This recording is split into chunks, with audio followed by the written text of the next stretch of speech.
Hello, everyone, and welcome to another episode of Decode Plus for the month of September 2025, live on Digital Era Twitch. I am your host, Taylor May, joined as always by Kenneth Cardez, and joining us tonight, special guest D-Boss himself has graced us with his presence. Mr. Mario Bueno is with us tonight on the podcast. Mario, thanks for joining us.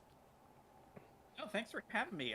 This was a very rare opportunity where it felt really, I guess you could say, appropriate to pop in. And it's also interesting. I realized that this is the first time I make my appearance on this iteration of the podcast, It even though is. I've been with y'all, monitoring from the chat as always, since I have to, do the edits and whatnot, taking my notes and whatever.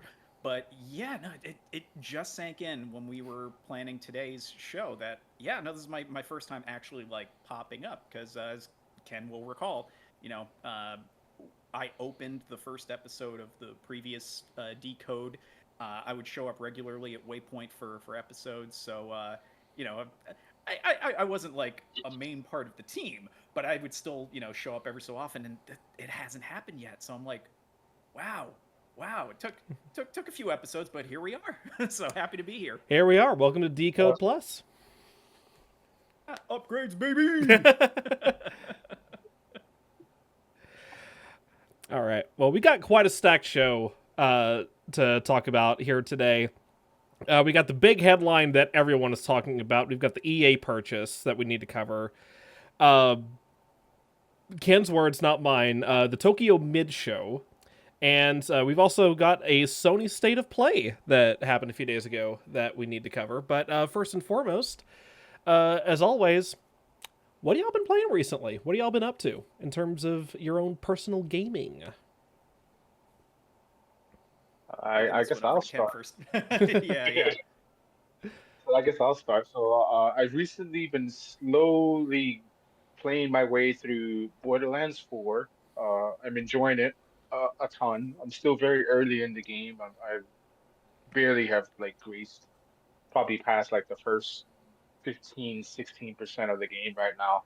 But I'm loving it. This is probably the most I have enjoyed a Borderlands game since Borderlands 2.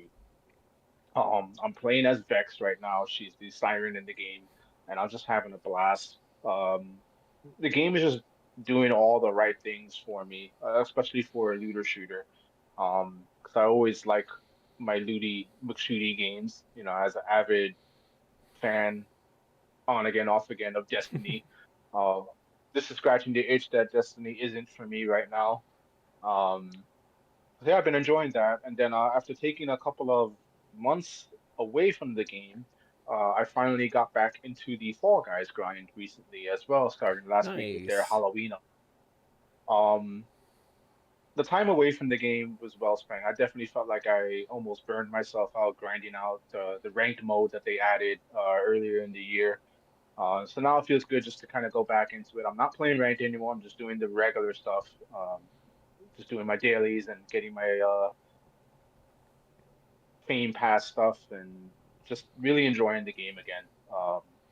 So that's what happens when like you feel like games are like especially the live service games where you feel like, oh, this is not really giving me what I want. Sometimes it just pays to take a little bit of time away. You know, I've taken breaks Yeah. from Destiny, I've taken breaks from games, and then sometimes you come back and you find a way to like kind of enjoy it.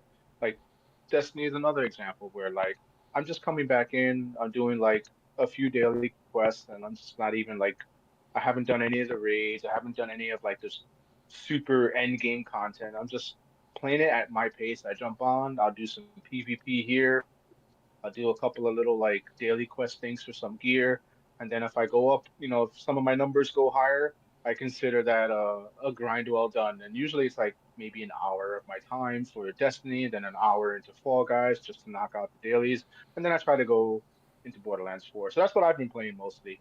I also got into the new Uno Wonder on mobile because it's completely free to play. And it has offline mode, so actually I can actually play it like on the train without having to worry about losing connection or anything. It's fun. Very different take on the Uno game. Has like crazy powers. There's boss fights in the game too. Um, really interesting mobile title. Not a game I would definitely advocate normally, but I'm having a good time with it. Interesting. And that's what I've been playing. This is the first I'm hearing of something like this, so I might need to look into that. Not that I need a new mobile game to play. God knows Uma Musume has already taken over my life. It's taken over most of Decode itself, so. Hey, Except, I mean, it's still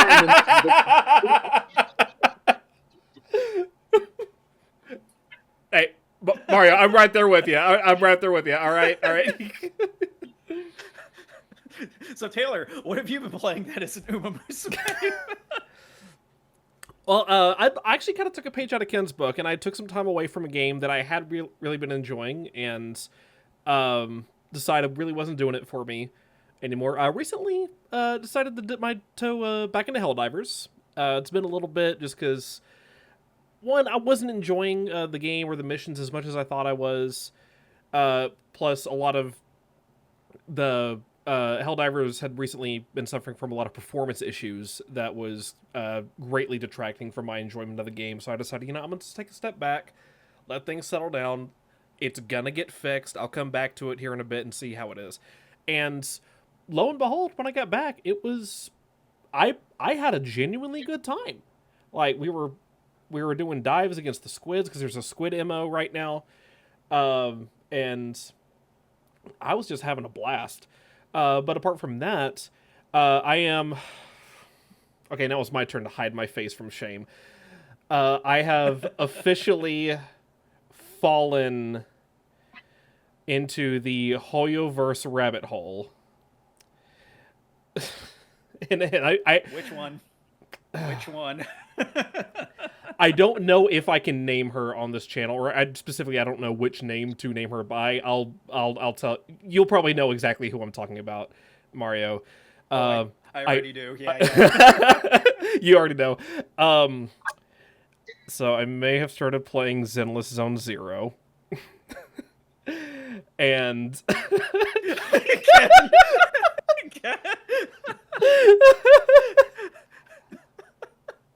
don't you give me that.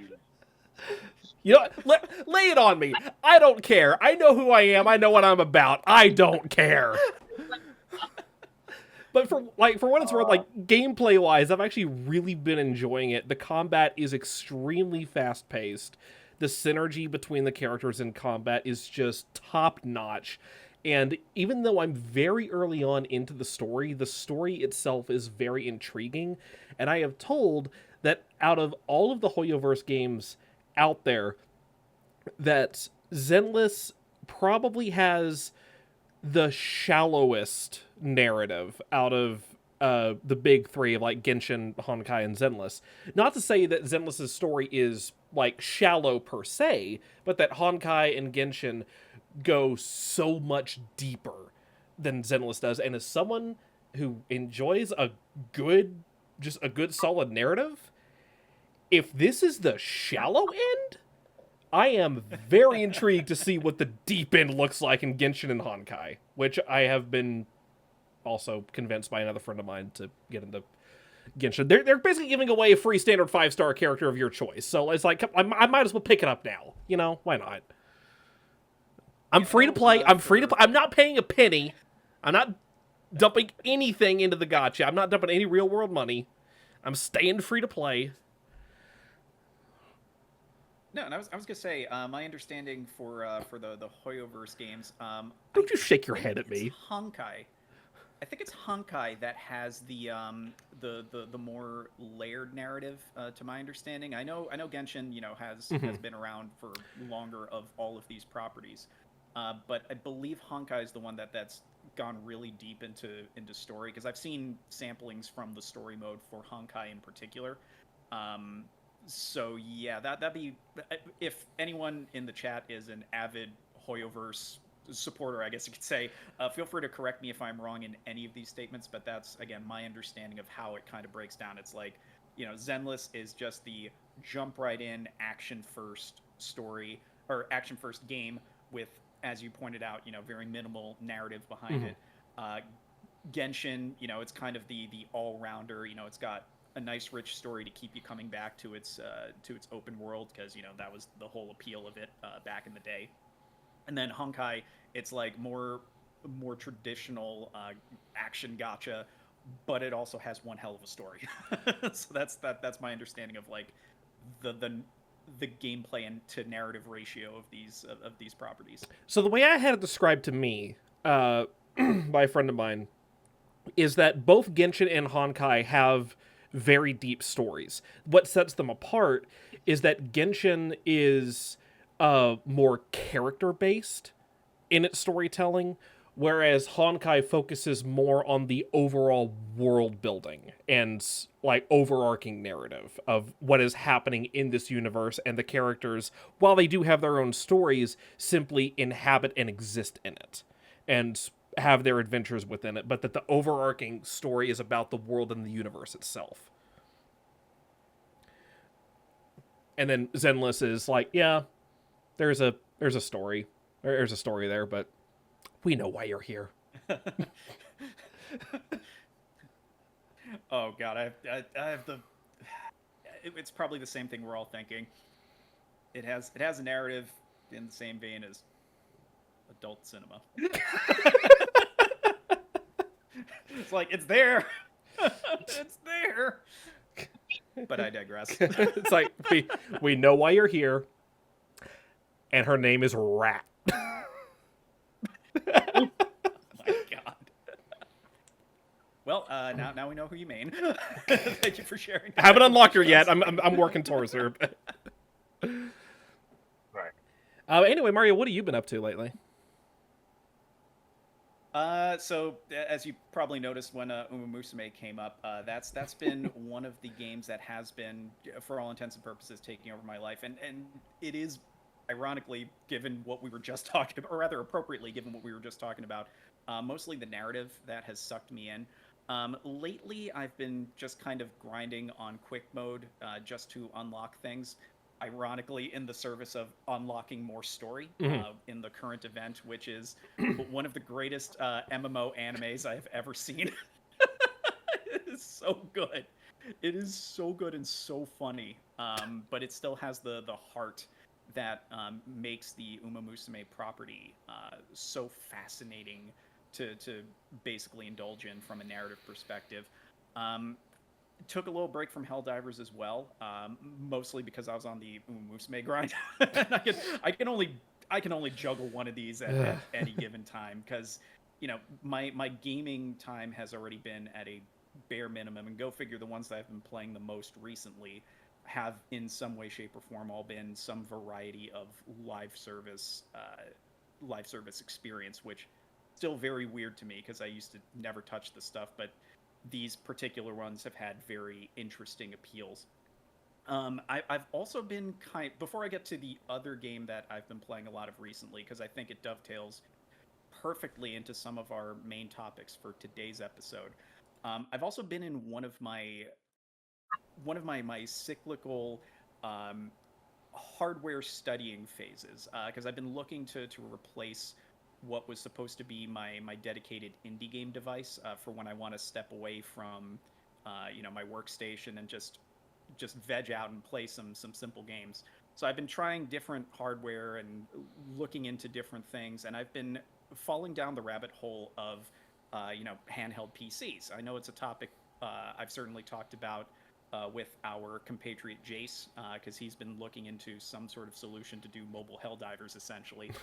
For me, I've basically been trying to find something that would be, a good indie machine that maybe I could take on the go when I don't want to use my travel laptop for gaming. Sure.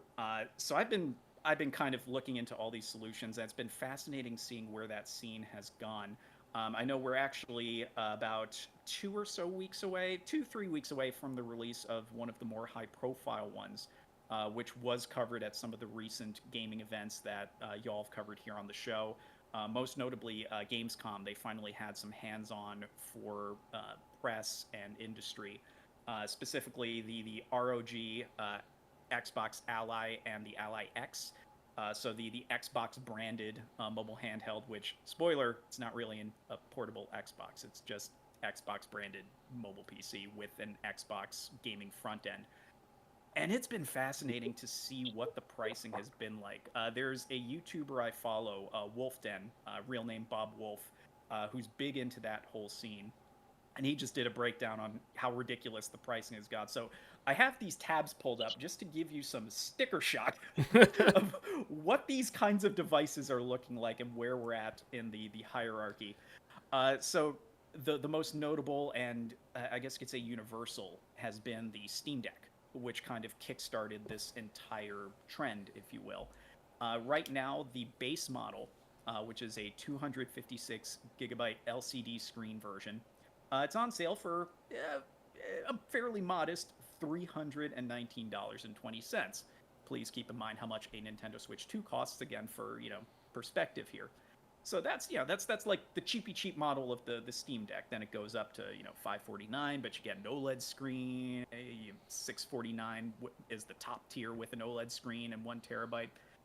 Then we get to the Xbox branded stuff, which it's not on the cheap side, but as you'll see very quickly, it is not the most expensive either. So for the starter, the Ally, that's 16 gigs of RAM, 512 gigabyte capacity. Okay, all right. About $600. All right, on par with what we're seeing in the Steam Deck. You lose a few things, but you're getting the benefit of the Xbox branding and access to more storefronts. Okay, cool. Ally X, we bump it up to 24 gigs of RAM, 1 TB storage, beefier AMD processor in that thing. This is going to be important in a minute. Clocking in at $1,000. By the way, they just announced these prices over the last week. they've been holding before announcing the prices. And then, if you've been following the handheld space, one of the brands that is most well known is a brand called GPD. They are dropping a device that I swear looks like a PlayStation Portable. It's actually one of the most appealing things about it. Has an external battery because that's how much power this thing needs. $1,640.95, and that is just for the base model, which doesn't have the beefed up AMD chip. No. Yeah, it's redonkulous how these specialized devices have gone from like, hey, you can play PC games on the go from your Steam library to, so here's a gaming laptop that looks like a PSP. At that point, I'd just buy the laptop. Yeah, it's a very niche product, and I have to admit I'm fascinated because of all the benchmarking I've seen, courtesy of another YouTuber I follow, ETA Prime, who covers all sorts of wacky devices. But the actual power of the AMD chip that they're using in that thing is insane. It's basically like a desktop PC chip that is like system on chip, so a GPU plus CPU, and they're jamming it into that. And I'm like, this is crazy. This is where this little niche handheld has very rapidly evolved into. So that's been one of the things I've been doing instead of playing games, just like studying all this because I'm so fascinated by it. So now that the sticker shock is over, let's talk about Fortnite. So I have not been a big Fortnite player ever. I started playing it more when I finally got my PlayStation 5 because I ended up having to get one of the Fortnite bundles. I figured, well, since I'm here, sure. And I know we've talked a lot about not just Fortnite, but Epic Games, and we're certainly going to be talking about that very shortly. So this is part of why, bridging into that topic through this. And I admit, like, usually when I'm just monitoring through the chat, I've certainly had my opinions on Fortnite, usually clowning on it, as gamers of a certain vintage are wont to do. But one thing that I have always found fascinating in all the years that Fortnite has been around, and it's celebrating its 8th birthday right now in game, which is why I know this off the top of my head at this point, because it's a literal in-game event. So in the 8 years that this game has been around, it has become one of the premier social hubs. Like, it is a social nexus, not just for different IP, as we've seen in a lot of the guest characters that they have integrated into the game. But they have done things like full-blown concerts. Marshmallow's concert comes to mind almost immediately. Other limited in-game events, like the infamous lore drop for Star Wars: Rise of Skywalker. And then they have the event that has me playing quite a bit right now. I already jumped back in because of the 90s nostalgia trip of the Beavis and Butthead set, the Mighty Morphin Power Rangers set. I've been playing that with our cohorts Congo Musha and RJ Para. Um, but what I am so blown away by, and why I had to be on here to talk about this, because it is truly, in my opinion, the full realization of something I have said about Fortnite since they started this expansion into a full-blown social nexus. The Daft Punk experience. My God. As an avid enthusiast of Daft Punk, not just their discography, but all the work that they have contributed their music to. This experience, it was truly a love letter to that entire discography. Yeah, no, I am still hearing Around the World, and it's been like 2 days, and I haven't even fired up the game because that emote has burned it into my skull, and I am okay with that. I love Daft Punk. It is a true labor of love. It is not just a simple, hey kids, put on the Daft Punk skin, even though you're probably too young to appreciate Daft Punk outside of that one song you did with the guy who sang that song from your favorite Minions movie or whatever. Um, it's it truly is a museum piece. It showcases the entire legacy of Daft Punk, and it even brings an experience that in real life I was genuinely sad I didn't get to experience, and that was the 2007 Alive concert tour. It was one of the only times Daft Punk did something of that nature, and because they never did any touring since, and they broke up a few years back, that was it. And even that breakup, they use it as the entry point to this experience in such a way that the the opening cinematic, which is semi-interactive, I do not exaggerate when I say I felt like I was watching not Interstellar 5555 in IMAX, though they do have beautiful nods to that in the concert sequence. I felt like I was watching Christopher Nolan's Interstellar. It was a trip. It was truly the musical ethos of what a Daft Punk album was like, put to a visualizer that was straight out of a Daft Punk video.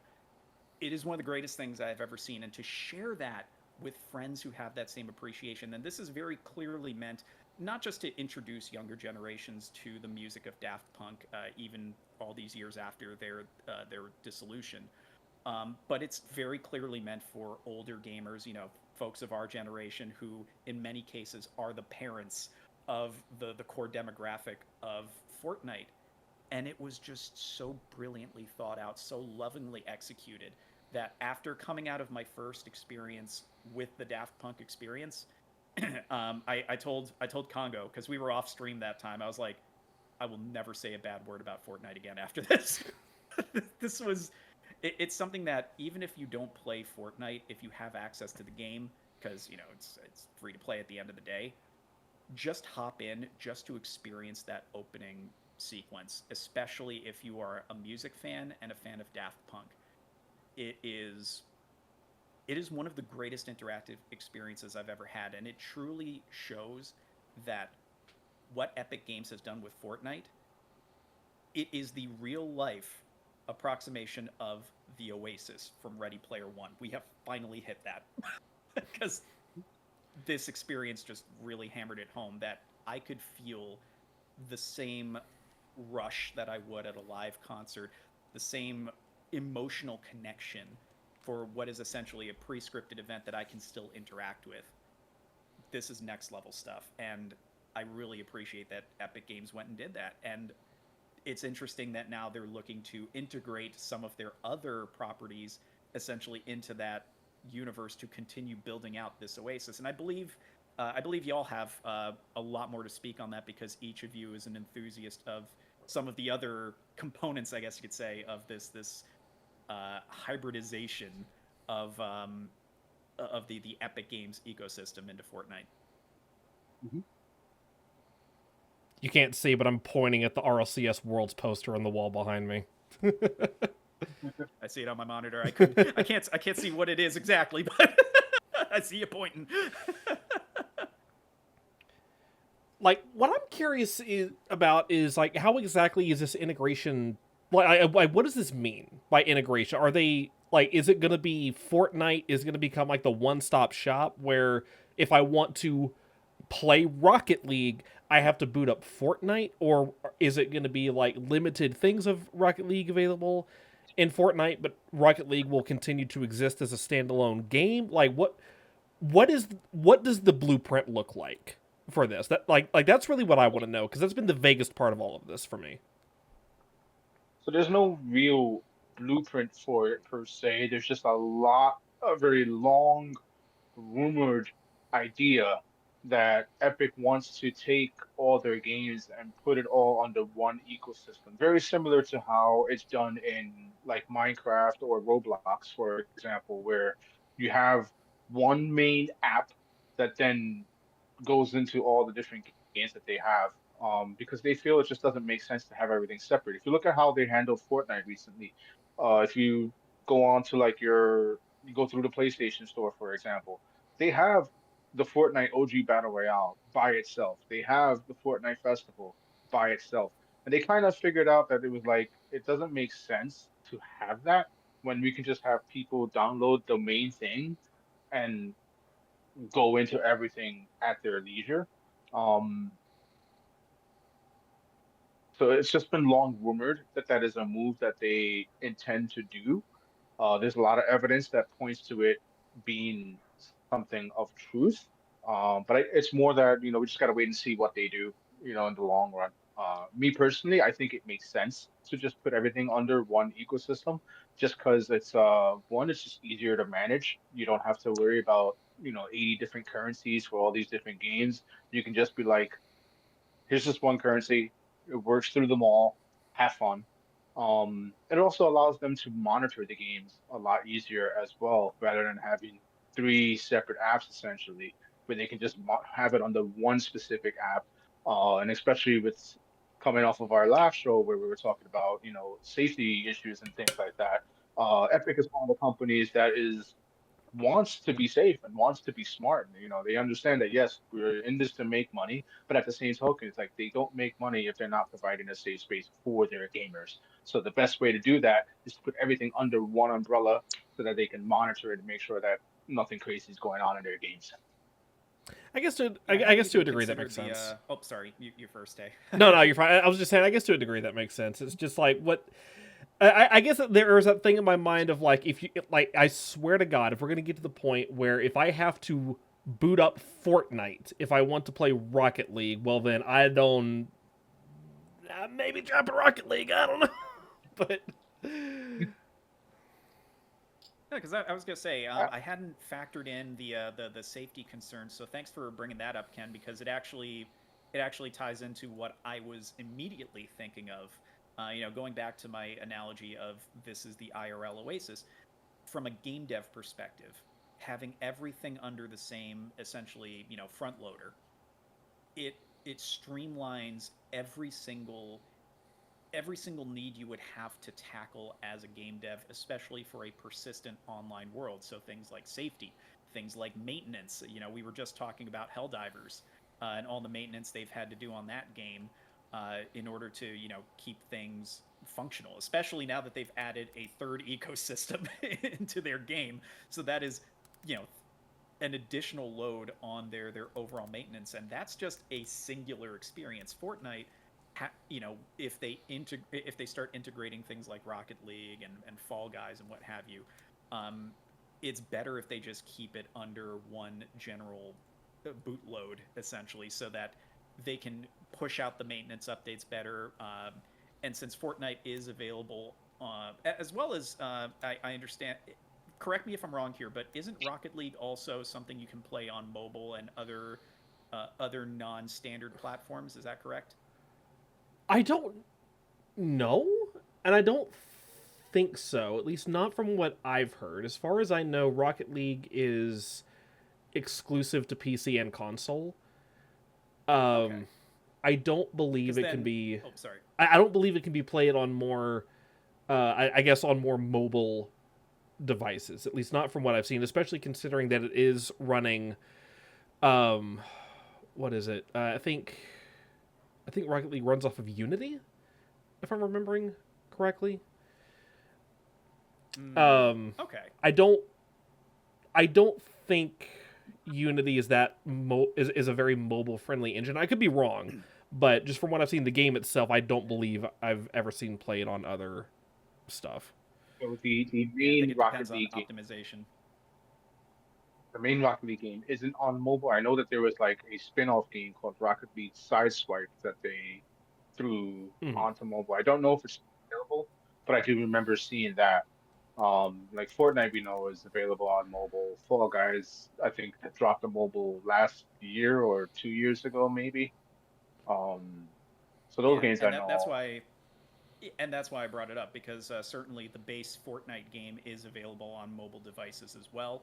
Um, so to again have that unified ecosystem from a game dev perspective, way more manageable. Especially if you're going to be bringing in these things that haven't been put on mobile, you now have an easier path to getting it on mobile because maintaining it on mobile becomes a lot easier if it's not jettisoned out into a whole other thing by itself. Um, so there's a lot of pros from the game dev perspective, and then certainly as players, as mentioned, it takes out a lot of the headache of managing which app I've got to fire up to play my game. It's like, oh, okay, I just throw in this one thing and then just go to Fall Guys mode or go play some Rocket Mm. League. Ain't nothing. It's just same thing. Oh, I don't have to buy different currency because I'm buying my Epic Games money, which I can turn into V Bucks or whatever other currency I need for their dedicated Epic game. So honestly it's the logical thing to do, especially for these persistent live service games under their banner. So that's just where I'm seeing it from. Mhm. Fair enough.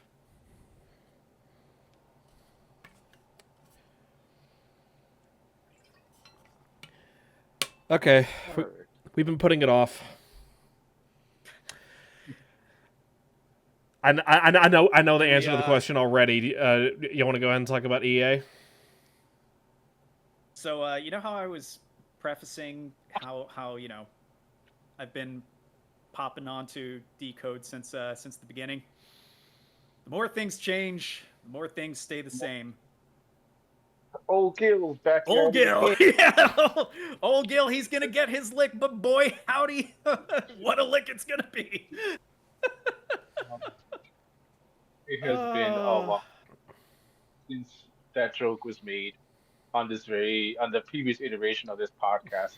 Just to give you guys some backstory, when we were doing the original version of this podcast, we likened, well, at first it was Activision, I think. We likened Activision to Old Gil, and then we promptly swapped them over to EA back in the day during the whole like loot box controversy, during the whole yep.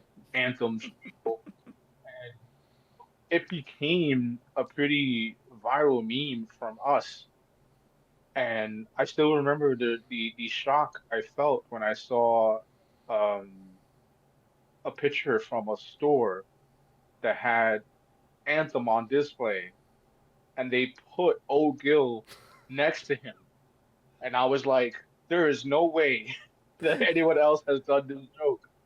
So either someone was a listener of the show, or someone overheard it. I don't know. There's no way. Like, I can't. I mean, obviously, there's coincidence, but just seeing that was just such a big moment for us when I was like, have you guys seen this? We all just cracked up laughing. Oh, but yeah, but I EA, think it was a, we I think it was an Australian game store, no less, like a chain of Australian game stores. So I'm like, Of course, our Matriots are going to share the same brain cell. But yeah, obviously, the big news coming out of EA is that they have agreed to a $55 billion approximation in terms of a transaction to be acquired by an investor group that is composed of the Saudi Arabia Public Investment Fund, Silver Lake, which is an American, it has offices globally, but it's mostly American private equity company, and Affinity Partners, which in terms of the historical significance of this is the largest all cash sponsor for a private investment uh, in the history of anything like this. Um, EA stockholders are about to receive a basically $210 per share in cash. Um, this purchase price essentially represents almost a 25% premium to EA's current unaffected share price, which last I checked was about 167, 168 on market close. Um, so they basically make a lot of money. That's for those of you who are like, what does that mean? They getting paid. Um, the downside to this from the community is the fact that it's being bought out because there's obviously some concern with the Saudi Arabian money being brought into this. Newsflash: Saudi Arabia owns a lot of stuff in many different video game territories, so this isn't the only thing they have. Hi SNK, how you doing? Affinity Partners is run by Jared Kushner, who once was under the Trump administration. Newsflash: there are a bunch of Republicans who own a ton of different private equity firms, and these private equity firms have so many hands in so many different industries. So this is par for the course. So I think a lot of worries and concerns. Most of these guys don't even know what they have in their umbrella half the time. They're just like, we bought EA. Okay, cool. I got EA. I get EA money. I'm good. And then that's literally you know, their role in it. So, for those of you concerned about whether or not like there's gonna be a change or a shift in EA's policies, no, EA is gonna chug along the way they've always done. They're gonna pump out their sports games, they're gonna pump out their battlefields and whatever single player games they come out with once in the blue, and they're just gonna rake in money hand over fist continuously. It is a little suspicious that this merger got approved literally a week before the release of Battlefield 6, which they're really hyping up. They're amping this game up. They've put so much marketing into Battlefield 6. The game looks fantastic, by the way. And the push has been so effective that even diehard Call of Duty fans are like, yeah, I don't want to play the next Call of Duty. I want to play this Battlefield game that's coming out in a couple of days. Um, the return of a single player campaign has a lot of people hyped. Uh, the squad-based combat in Battlefield has always been fun. One of the things that has people excited for Battlefield 6 is that the campaign, at least from what the devs have hinted at, they said if you have enjoyed the Bad Company games, we're bringing that feeling back. While it's not an official sequel to Bad Company, the feeling you got with the epic story and just the cast of characters, we wanted to get back to that. So I'm excited for this. I just don't know if I'm gonna have time to play it because there's so much other stuff that I'm playing. Yeah, I But gotta yeah, say, like this is I did see the Battlefield 6 trailer, and I immediately thought, well, this is very Call of Duty coded. So you are absolutely right. It felt more Call of Duty than Call of Duty, and that's saying something. but Not a yeah, good look, so Activision. it's I mean, we definitely still not. we still had nothing but praise for Blop 6. I still can't believe how good Blop 6 was, but when you see that Blop 7 trailer in comparison to what we're seeing for what's about to drop in Battlefield, it's like, yeah, no, there's no contest, y'all. Like I'm, this, they're gonna eat Cod's lunch. Let's be real. I'm just reminded of that Top Gear meme with Jeremy Clarkson and the two cars being like, "This is good, but I like this," and that's Black Ops 7 and Battlefield 6. Pretty much. Yeah, but at the end of the day, this is business as usual for, corporate shakedowns and whatnot. Um, you have the upcoming release of Battlefield 6, FC 26, the soccer game, and Skate have just recently or are about to come out, I think.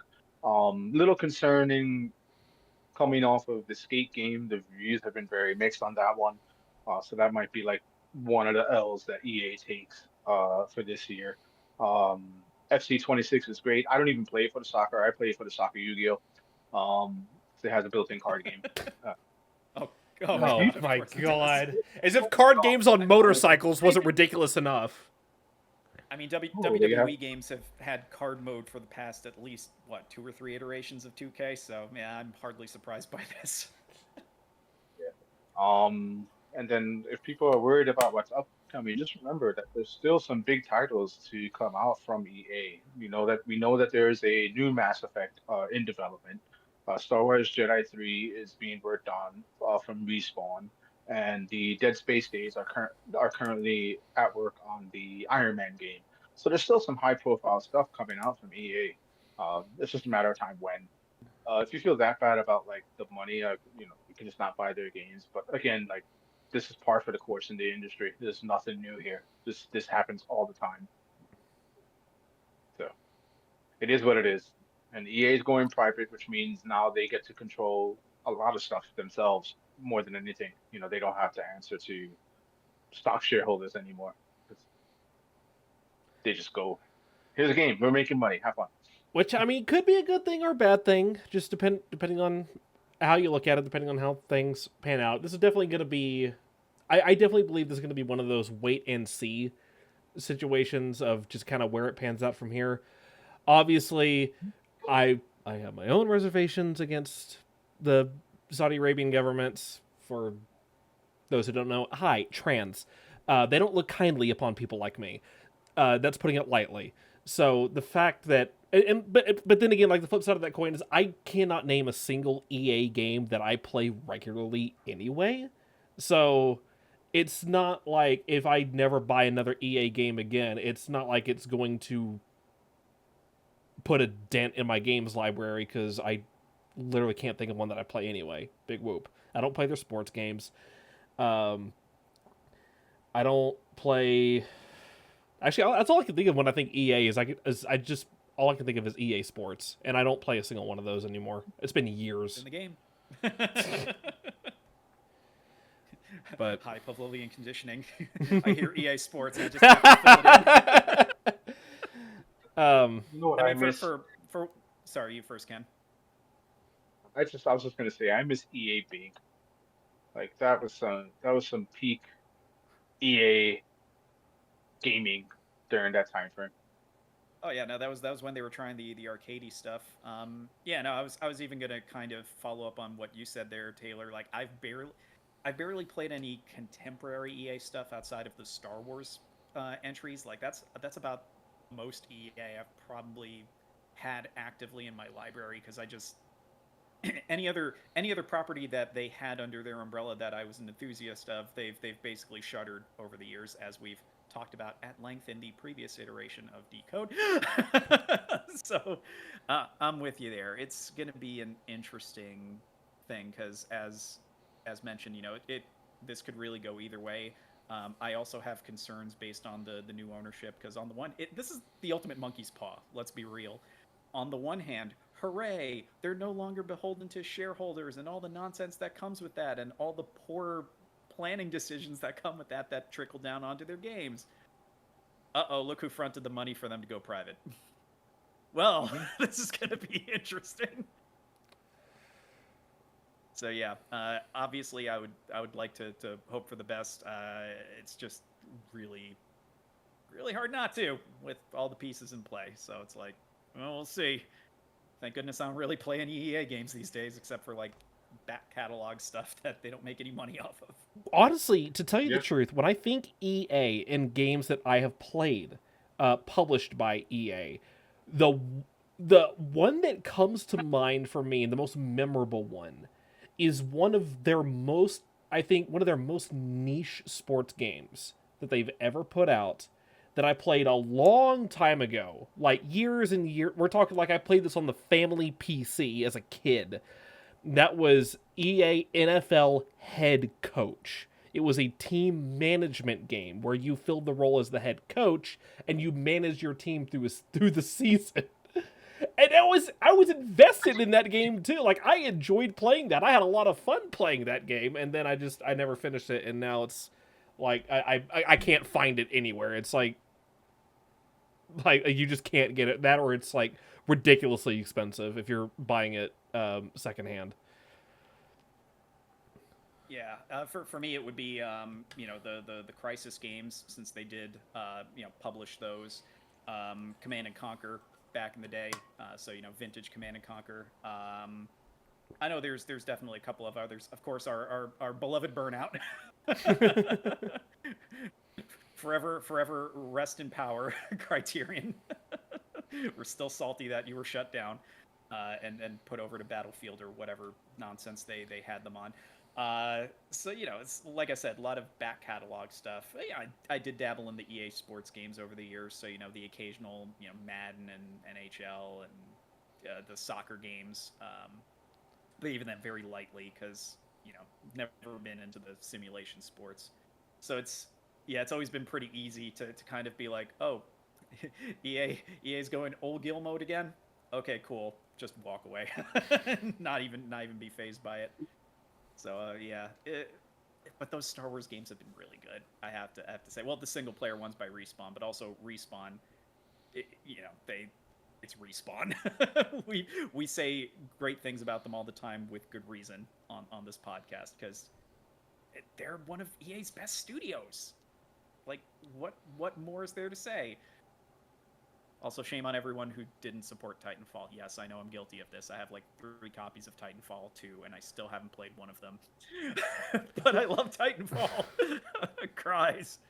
It's a great game. All right. Well, moving on from EA, we got the let's briefly touch on the Tokyo Mid Show. It was mid. Couple of few surprises. I think the biggest reason why Tokyo Game Show this year was pretty weak was we already got like an amazing, well, not amazing. We got a very nice, decent showcase from the Sony State of Play earlier. Obviously, if you go to the Tokyo Game Show, you're gonna see the Sony mainstay. Like, I saw that Ghost of Tsushima, Ghost of Yotei, excuse me, was like everywhere, from Sony. Um, that was pretty much it when you think about it, which is kind of upsetting. I think the biggest takeaway from Tokyo Game Show is to see THQ put out really big efforts for the games that they're coming out with. They have Reanimal, which is from the original devs of Little Nightmares. They showcased their new SpongeBob game over there, and I know there was a couple other games from THQ, but those are like the two, like the main ones that had like the biggest traction from the Tokyo Game Show. A lot of indie games coming out from Tokyo Game Show that kind of look cool. There was a Parasite Eve successor called Parasite Mutant that's being developed by an indie developer that was showcased over there. There was a game that basically looks like a cross between Power Wash Simulator, but with kaiju. You clean up after the kaiju battles and stuff like that. Like, that's cool stuff. But this year Tokyo Game Show didn't really feel as big as it used to be. It's a little concerning. Um, but hey, we had a pretty cool Sony State of Play earlier last week.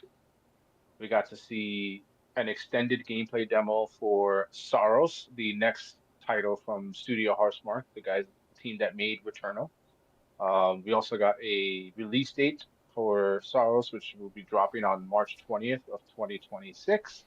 Um, the aforementioned Battlefield 6, they showcased the single player story mode, which looks amazing. We got an official release date for Neo 3. Couple of new games. We had a game called Zero Parades for Dead Spies, which is a game from the studio that gave us Disco Elysium. We have Final Fantasy Tactics, the Ivalice Chronicles, which is launching next week, literally, I think, or this week. I don't know. I'm losing track of my days here. One of the games that I saw that was really cool is a game called Crimson Desert. Just looked like an insane smorgasbord of different genres thrown into one. We had Chronoscript, The Endless End Tale, um, which looked like a really interesting 2D action and adventure game that's rendered in 3D. We got a sequel to Code Vein 2, which I was surprised. I didn't think Code Vein did that well. We got an announcement of the October PlayStation Plus games, which would be Alan Wake 2, our game of the year from 2023. Yes. No, 2022, sorry. And we also got Cocoon and Goat Simulator, which will be available on October 7th. Microsoft continues their ports with the Microsoft Flight Simulator 2024 coming to the PlayStation 5. Gran Turismo celebrated their total across their entire series, 100 million units sold. Got a new update coming out, which looks impressive. Gran Turismo always looks impressive. Sonic Racing Crossroads announced their DLC, where they'll be getting some Mega Man content, which is cool for me as a fan of the unreleased game that never made it to the States, except for in the compilations, Rockman Battle and Chase. So I was excited to see that little there. Um, I know Taylor's excited for the Deus Ex remaster, which will be dropping on February 5th. We got the Halloween video game from Ilphonic, the makers of the Friday the 13th game. They're working on essentially another Dead by Daylight clone. Let It Die Inferno was coming out, that's another one I was like surprised that even got a sequel. We have Dynasty Warriors 3, the complete edition remastered, bringing the PlayStation 2 2001 game up to date with new graphics and whatnot. The action RPG Last Epoch will finally be coming out to the PlayStation 5. I have been waiting for this one for a while, so like, yay! We get the base game and its first expansion, which looks really cool. The Seven Deadly Sins Origin Tales is its own standalone story coming out in January, based in the Seven Deadly Sins anime universe. It's been 20 years for God of War, and we get a controller, which I'm gonna buy, but Yeah, I was gonna say I saw that like the ad hadn't even finished, and I remember a group of us were in voice chat over on our Discord, and I was immediately like, head whips over to Ken. It's like, yeah, no, they have targeted Ken with this controller, and I say that with a pre-order for the new Astrobot controller. Because shut up, it's cute. He's just a little guy who loves PlayStation. most of us got the Helldivers controller, so Yeah, no, it's gonna look great just sitting over there. You know, I'll have my Helldivers controller and then the little Astrobot face going on there. maybe you can have those Sony branded wireless speakers called the Pulse Elevate that they also showcase during the state of play. Just sit there alongside. You know, at first we were dunking on them, but then I realized they are positioning them as PC desktop speakers, and if you do have a setup that would require that, honestly, they're pretty sick for like PC desktop speakers. Fair play, Sony. I do like that they basically work with most devices. You can hook it up to if you have the PlayStation Portal. I bought one, and it also hooks up to your smartphone. So I think that's cool. Honestly, I wouldn't But then of mind course, getting new desktop speakers for my desk for what it's worth. Because the only speaker that I have that's external is on the TV over here that's acting as a monitor to my left, and it's fine. It works. I'd like something better. yeah, and obviously the big game from the Sony State of Play was the full reveal, gameplay and all, of Insomniac's new Wolverine game, which, if you were worried or concerned that Insomniac would hold back on the blood and gore in the Wolverine game, do not be concerned. They went full on, like, this is Wolverine. He's stabbing people in the face, and limbs are flying, and blood's going everywhere. The game looks amazing. I'm excited for what other cameos will show up in that game. They teased Omega Red, they teased the Mystique, they teased a big Sentinel battle. They can do no wrong. These guys did the Spider-Man games. Those games were phenomenal. I have, I'm just like, please, can I have it now? And they're like, nah, bro, you gotta wait to fall 2026. Yeah, I gotta say, because this was immediately what I thought of when seeing just the opening action sequences. I'm like, oh, so we're going full X-Men Origins Wolverine the game. Okay. And if you've never played it, which if you see the title X-Men Origins Wolverine, I would understand why you probably gave it a hard pass. Here's the thing: the game is absolutely bonkers. Like, it is easily one of the best Wolverine games ever made until Insomniac drops this thing, which I'm sure it was very much, hold my Molsons.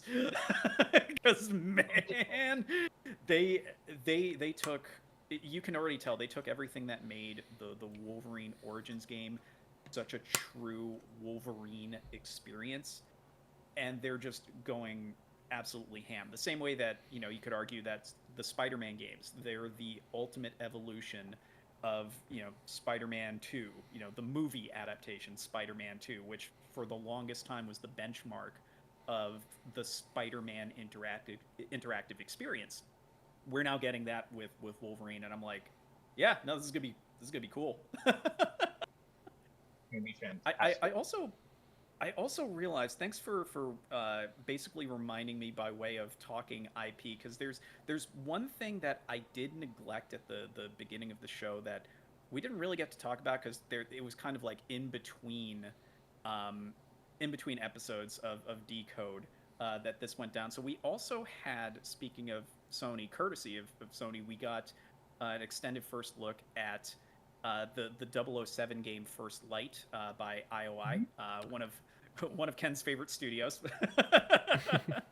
and steadily becoming one of mine, because that game made me go and play more Hitman because of all the special missions, specifically the Casino Royale themed one. That one, I I had to go and play it because I love Casino Royale, and they had perks for First Light. So that's one that I'm very very excited for, because we haven't seen a really good James Bond game adaptation in forever. And it's interesting that they're going, we've known this since the early trailers. They're doing, very much Uncharted, or Bond Charted, as we've referred to it around here. Uh, and that really has been reminiscent of some of the more underappreciated Bond games from the 2000s. Funny enough, some of those were published by EA, if I remember correctly, because that was when EA had the Bond license. Recipe of love. It all Yeah, comes yeah. full Recipe of circle. love. So, yeah, and Nightfire, Everything or Nothing, which had Pierce Brosnan as the likeness of Bond, because all this was pre Daniel Craig. Um, and I have to say, I'm very very excited with what they're doing there, because IOI has just really leveled up their game in the most literal sense. I've been playing. I forgot to mention, because again, it got buried under all the Uma Musume, Fortnite, and Hell Diving. But I have been playing, the free to play edition of Hitman. I've only picked up the celebrity packs because Sean Bean, aka Alec Trevelyan. Yes, I will absolutely do a special mission to take out the the unkillable Sean Bean. And of course Jean Claude Van Damme. I still have yet to play that mission, but again, that's another one I'm excited about. And just what was it? Was it yesterday or the day before this episode was recorded, Ken? They dropped another celebrity pack that I Yep. lost my mind. Would you like to tell us about that celebrity pack? Because oh, it is so good, so good. You get up with Bruce Lee and basically what is an escort mission and help him beat the crap out of other people as Agent 47. You don't need to know the reason why. It's Bruce Lee. Yeah, I If mean, you're you normally asking hear the words why, escort mission, you're like, if you're asking why, you're asking the wrong questions. Exactly. Yep. It's like, why is Bruce Lee, alive and well and in his prime in 2025? Don't worry about it. Just I shut has up and play done Hitman with Bruce Lee. See, what you're doing is worrying about it. I'm gonna need you to not. Okay, what IOI thanks. what IOI has done with the World of Assassination trilogy is mind-boggling to me, especially as a fan of the Hitman games and just how much creative freedom they let you get away with in that particular game. I was just so impressed with it. It's one of my favorite games of all time. It's my favorite Hitman game. Just to see how much they took from what they've learned from that game and see what they're doing with the 007 First Light game. I'm just like, these guys are just on their way up. Like, I can't wait to see what more they do after, First Light. Obviously, this is probably going to be like their next franchise type thing. Um, will I miss Hitman? Yeah, they'll come back to it at some point, I'm sure. Um, but I'm really happy for that studio that, considering all the kerfuffle they went through in the past years, breaking away from Square Enix, the fight they had to get their game back, essentially. Um, Kudos to them. Like they can do no wrong. They are a fantastic team of developers, and I'm just excited to see what they come up with next. For sure. Yeah, so that definitely merited a special mention since we were talking about cinematic single player experiences. Because Hmm. yeah, especially because that Bruce Lee one just dropped, I was like, oh right, that was something we needed to kind of bring up because if I recall correctly, I know it made top 10 for what was it, 2020's list.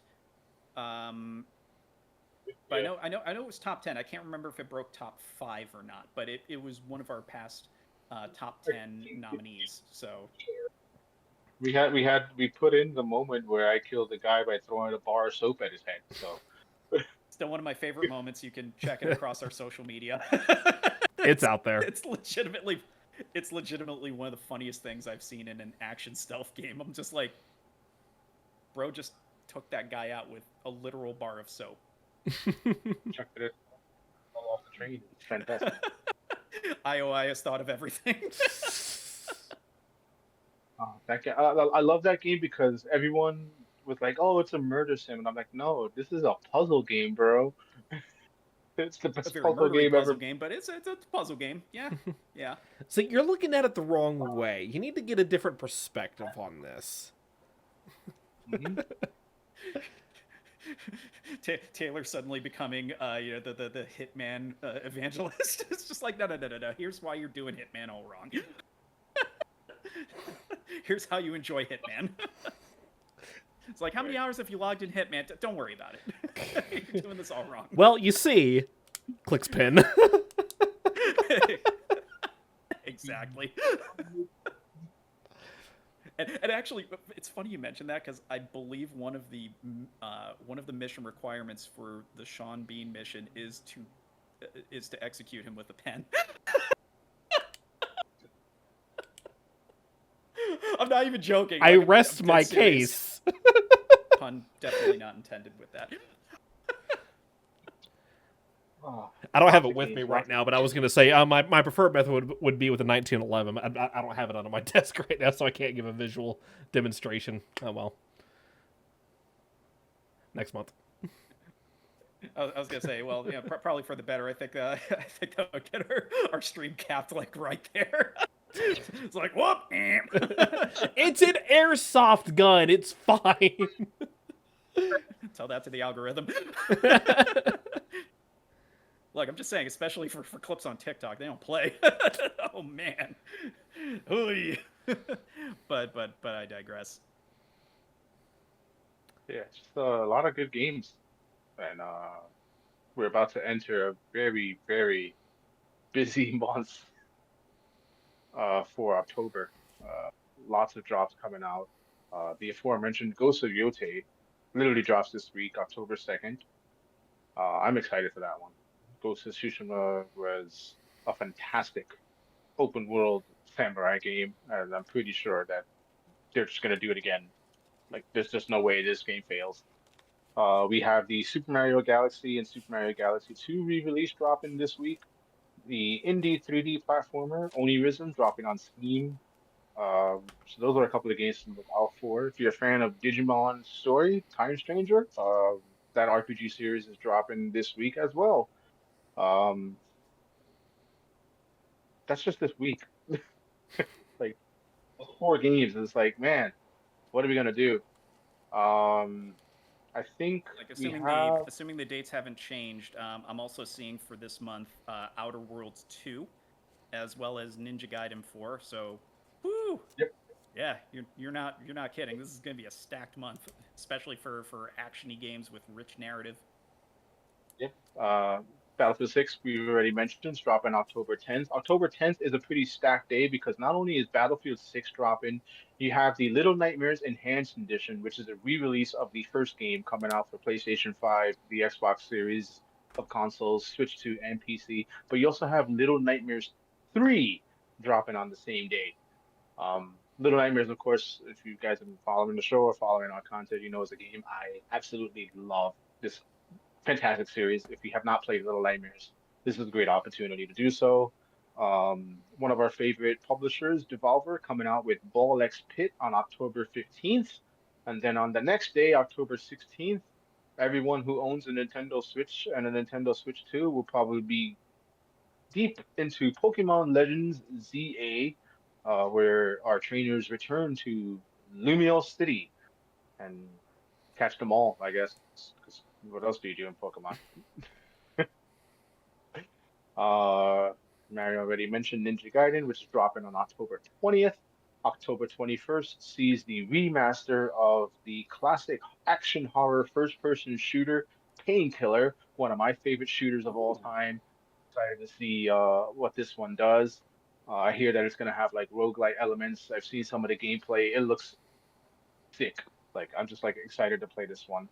An interesting point and click superhero workplace comedy drops on October 22nd. The name of that game is Dispatch.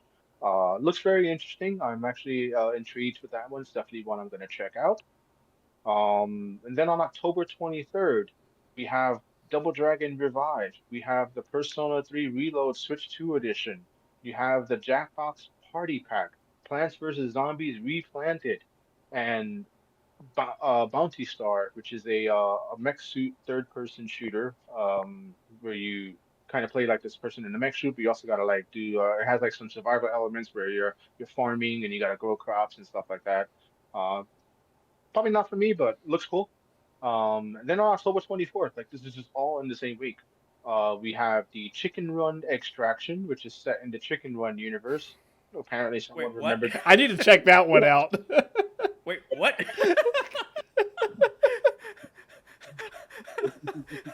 I mean, we did have that whole episode dedicated to extraction shooters. So extraction shooters. Oh God! Oh, Please stop me! Please stop me! What's funny is it's literally called egg extraction. Like,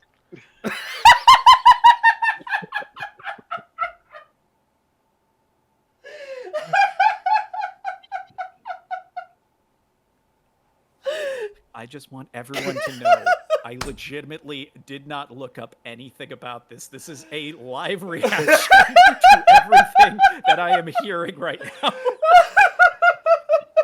What? we have Once Upon a Wait, Katamari.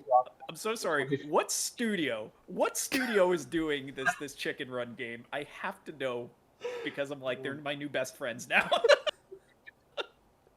I'll find out for you right now. Watch it be a studio we dunked on in the past. absolutely would, knowing our luck. It is being developed by Aardman Studios. I have not heard. Oh. Uh, Oh, okay. I So like directly from. All right. All yeah. right. I didn't realize they were expanding into games. I know they've done Wallace and Gromit games in the past, but Mhm. huh. Okay. All right. I'm unsurprised by this, and it's delightful. I'm very pleased with this. The may they sell FIFA numbers of copies of this game. it looks cool. I'm watching the gameplay of it right now. It's top down. Looks like it has some heist elements. There's definitely squad based gameplay. Um, Is it twin sticks? Oh, that'd be so fun if it's twin stick. but it looks cool. But continuing with the gamut of releases, we're still on October 24th. So Chicken Run Extraction, we have Once Upon a Katamari, which is the new entry in the Katamari series. We have Game Mills Hot Wheels Let's Race Ultimate Speed, which is based off of the cartoon Hot Wheels series that has garnered some popularity. Um, Outer Worlds 2 is dropping on October 29th. Ninja Gaiden 4 is also October 20th, I think.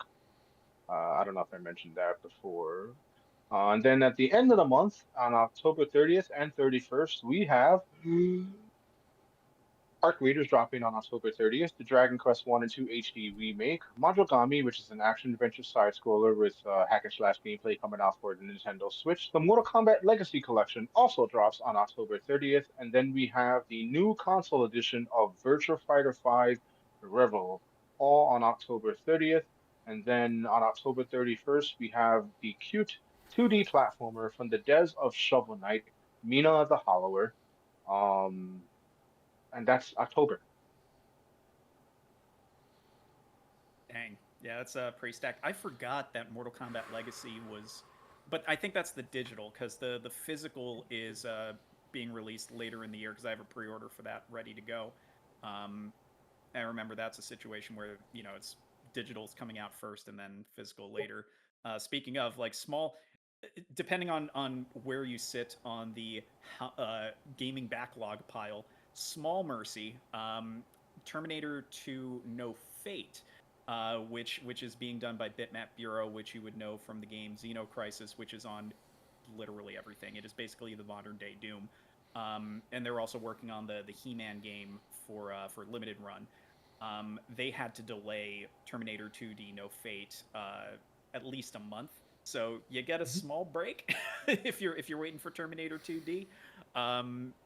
Because yeah, no, this is a pretty stacked month. You are not kidding, especially like the penultimate day. It's just like let's just drop all the games, all of them right here. Yeah. My wallet, it screams. I'll be knee deep in Ghost of Yotei pretty soon, so I'm excited. Heck yeah. All right, I think that does it for our show. So we will uh, now. yeah, I'm checking my notes. Yeah, I think that's everything. Yep. So if you'd like to continue the conversation, feel free to do so over in our Discord. Those links are going to be dropped into the chat right now. You can check us out on our Discord and in our various threads. Feel free to at us, continue the conversation over there. We love chatting games as well as several different topics in the whole need slash nerd slash geek atmosphere. If you wish to support us, there are many different ways that you can do so. Aside from following us on our various socials, you can check out our merch shop to check get your hands on a D t-shirt, as our esteemed boss is wearing right now, or a D hoodie, or a D tank top, or a D mug for your beverage of choice. And you can also find our merch for our upcoming wrestling themed visual novel, Kokoro no Pro, which has its demo available over at our itch.io page. And if you want to see a little bit more about that game, we were featured on IGN's Game Jam as a honorable mention. And you can check out those links in the chat as well. You can also check out our sponsor, Image Anime, and use our promo code DiscountShip for free ground shipping on all orders over $100. Check out imageanime.com. If you yourself are an anime fan or know someone who is a fan of anime, you can check out their in-stock items, have them save some money on all the wonderful stuff that you can order from imageanime.com. That code is good for the rest of the year, so be sure to use it. Holidays are coming up. If you're shopping for your significant other, or for the kids and children who are into anime, use that code, save some money, get yourself some cool merch from Image Anime, who has been a proud sponsor of us since basically our inception. We thank you, Image Anime, for being awesome and helping us out. You can also check out uh, our socials, YouTube. We got it all. It's all there for you guys. Am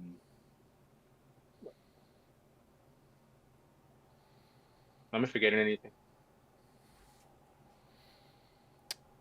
Yeah, I think we're good to sign off. Yeah, All right. go ahead. Say Show, as say the always. line. Until next time. Line. Say the line, Ken. As always, until next time, you've been decoded. Wait, hold on. We forgot the Nintendo Direct. Mother.